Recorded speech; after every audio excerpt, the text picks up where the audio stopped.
Get your coffee ready, because today we're talking about CEO, not CEO, CEO again, Sam Altman. This man, Sam Altman, CEO of OpenAI and antagonist to Elon Musk, always seems to be in the media nowadays. Front and center in the press in a way that not many tech leaders ever have been. But how did this man, at a pretty young age, become the CEO of the most valuable AI-specific company in the world? And how did he get so much loyalty from all of these employees that they were willing to walk out of the company if he wasn't the CEO? That's what we're talking about right now. So Sam Altman has been a prominent figure in the Silicon Valley ecosystem for a little while now. Even before joining OpenAI, when Elon Musk and him were still on good terms, he was already part of that entrepreneurial landscape. Born on April 22nd, 1985 in Chicago, Illinois, he developed an early interest in technology and entrepreneurship, which would guide him the rest of his career. Now, of course, the university that's really the catalyst for a ton of the Silicon Valley startups, Stanford, is where he chose to go to college. And he chose to study none other than computer science. But as all these great entrepreneurs do, they don't make it all the way through 4 years of Stanford. It seems like you get in, you have an idea, you get funding, and you're pretty much done in the first couple of years. And that's the story for him too. He dropped out to co-found a company called Loopt, which was a location-based social network. I never heard of it, like a social app. I think something kind of like Foursquare. But it made a lot of money on its exit. And the interesting part about it, it was one of the very first startups that went through an accelerator,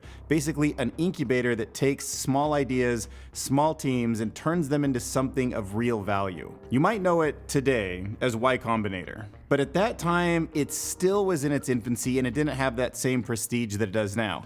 But being one of the company's first people to actually exit successfully, he stayed to help Y Combinator actually grow that accelerator. So he spent the next decade helping startups get funding, figuring out what ideas make sense, and building up connections all throughout Silicon Valley, culminating eventually in him partnering with Elon Musk and several others to create OpenAI. So the Y Combinator startup was owned and created by a very famous entrepreneur named Paul Graham. But when he wanted to step back in 2014, Sam Altman took his role. And under Sam's leadership, Y Combinator expanded its scope and scale and funding to a much wider range of startups. And he introduced new programs such as the YC Fellowship and the YC Continuity Fund, which started to aim some of the money at entrepreneurs that were at different stages in their career, not just startups, but more medium tier, trying to get up to IPOs or big exits. Now, having an eye for entrepreneurship and how disruptive technology could be, he was well honed in on the power of artificial intelligence. Or maybe I should say at that point, the potential power of artificial intelligence. This was still something that you really had to be a believer to truly put your money in. But guess what? Elon Musk was one of those people who also had that same vision. So the two of them paired up, a bunch of other people are involved in the same story, and they created OpenAI. Open meaning they wanted the product that they made to be open. They were scared about the power of artificial intelligence would have. So OpenAI wasn't a company founded in the same way most of these kind of startups were. It was actually a research organization, which aimed to, quote, promote and develop friendly AI in a way that benefits humanity as a whole, unquote. But of course, the status has changed over the years, which is its own drama. It's now a capped for-profit, but they felt like they needed that to bring in all that sweet, sweet Microsoft money. And maybe they did, maybe they didn't. There's only so much return investors can get before the company actually would default back into a nonprofit. So I'm kind of okay with it, but there's a lot of debate around that, and a lot of people are very upset that it didn't stay true to its mission at the beginning, and that's Sam Altman taking it in that direction. Now, interestingly, even though there's a lot of people making an insane amount of money from their investment in OpenAI, Sam Altman seems to not be one of them. Although he is independently extremely rich, he seems, at least he states, that he has no equity in the company. I watched it right from the horse's mouth when he was talking to Congress one time, so I guess he really doesn't. He's just the CEO, he gets paid a nominal salary, and he says he does it just because he believes in the mission, finds it exciting, and wants to do it. Now, apart from everything he was doing with Y Combinator and OpenAI, he has still dipped his personal fortune into all sorts of ideas that he's interested in, other startups, with probably the most controversial one being WorldCoin, which is a cryptocurrency project that seems to be trying to get to a post-AI world where nobody knows what's true and what's not anymore, and it can help identify people. But to do that, he built this crazy orb that you have to scan to your eyeball and put your retina information on the blockchain, and it just seems like very intrusive. But to his credit, he's a vocal advocate of universal basic income. And this is a system that he could see actually scaling to the entire world to distribute that. So, he's putting his money where his mouth is. Now that you know a little bit about him, why don't we start looking into how it is that he built a company that is so successful, people are so loyal to him. What's the magic sauce that he learned over all of this experience he gathered? Now, first off, you should understand that we have something of a survivorship bias in all media, right? All the big tech CEOs are the ones that survived, and the ones that didn't are gone now. And I don't know if there really was any kind of guarantee that they were going to get to this level of success. In fact, the success of a large language model like ChatGPT, which currently is powered by GPT-4, was not really thought to scale to the point that it did. It seemed like something was going to get in the way before it became this powerful and this capable. For example, when they released GPT-2, which had 1.5 billion parameters compared to the potentially trillion that are in the newest model, that was November 5th, 2019.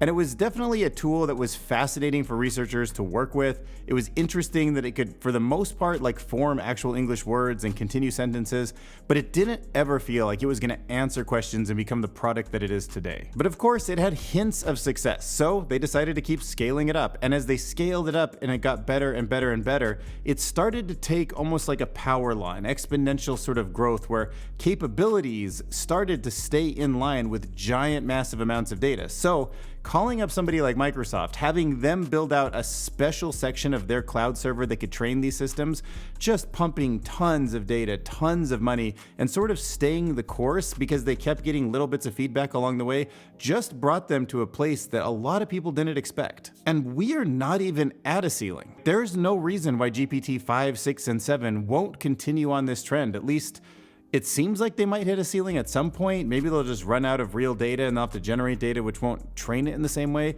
Or maybe it honestly will, and we're really close to artificial general intelligence coming out of a company like this. It's also worth noting that some people like Ilya Sutskever were so talented and they were being courted by Google and DeepMind. And if it wasn't for Elon Musk personally reaching out and saying, can you join this open research project? And some of the other people that fell in line because of Elon Musk's really broad influence, they probably wouldn't be here either. However, one thing I give him massive credit for is understanding startups, having the right connections, understanding how to do agile software development has made OpenAI and ChatGPT and their app store and their iPhone app just amazing. They have been so quick to produce product and they have been so quick to fix it.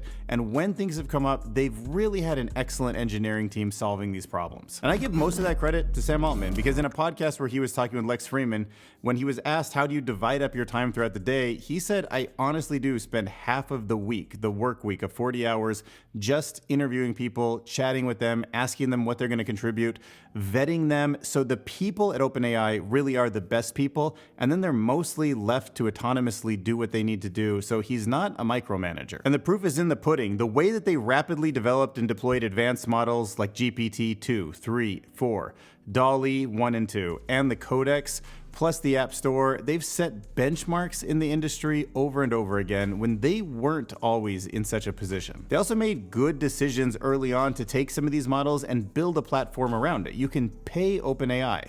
You can rent the GPUs. You can use their model to actually build your own products on top of.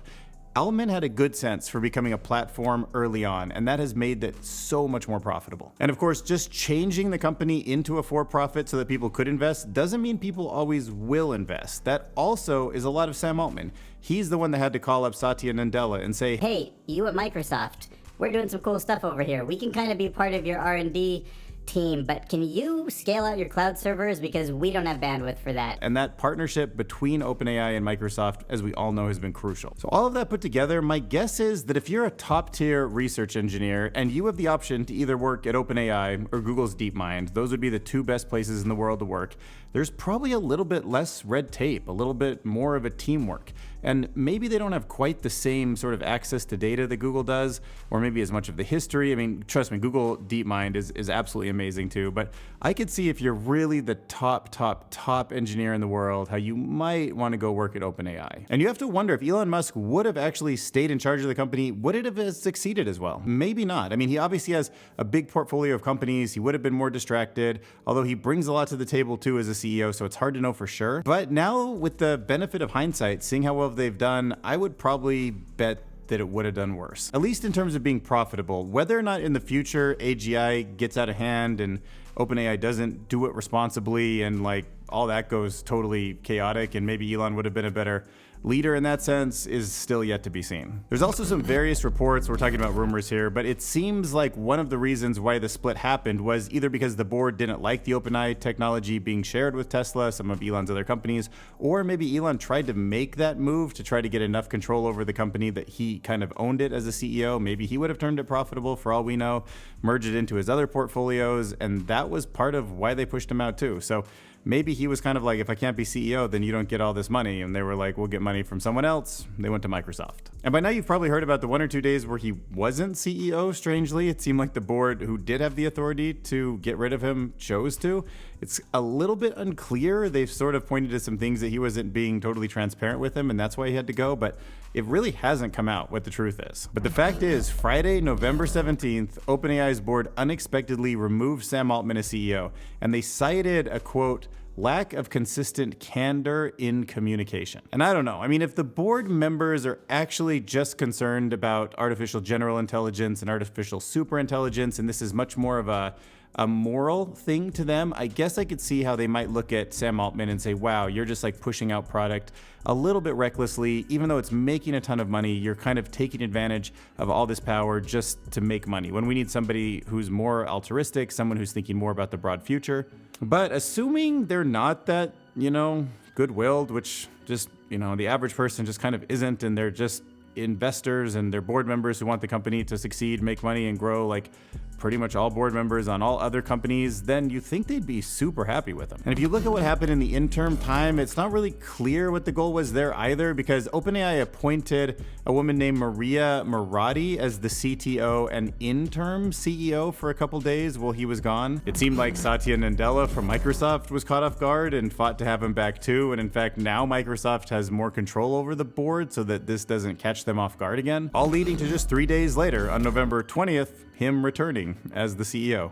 So he'll probably be there for a long time now. I mean, if he can't get fired by that board and he's back, Sam Altman's gonna be leading this ship for decades, probably. In fact, there was even an independent investigation that was launched just to find out what happened for this weird, like, you're fired, you're rehired again thing. And although we don't know what was in it, one of the results from the people who do know what was in it is that OpenAI underwent a new restructuring of their board, which now includes Microsoft as a non-voting member. And I'm kind of like reading between the lines here, but what I think that just means is now Microsoft can actually sit into the boardroom and know what's going on. So if there is a big like merger or change or technology that's going to be released, Microsoft at least can start preparing their company to handle it in the way they want to. But I think it just goes to show how complex and how powerful this technology is going to be over the next half decade, few decades. It's going to transform the world. I'm sure of it. And I know a lot of people say, well, that's because you like make AI videos and you think about it and you're not kind of in balance with all the other important things in the world, like climate change and war and politics. But I just got this sense, and I've had it even before I made this YouTube channel, that like what we're seeing right now is going to accelerate to a point where it just takes us all by surprise. And if you want to keep up on the unfolding story of artificial intelligence, hit that subscribe button.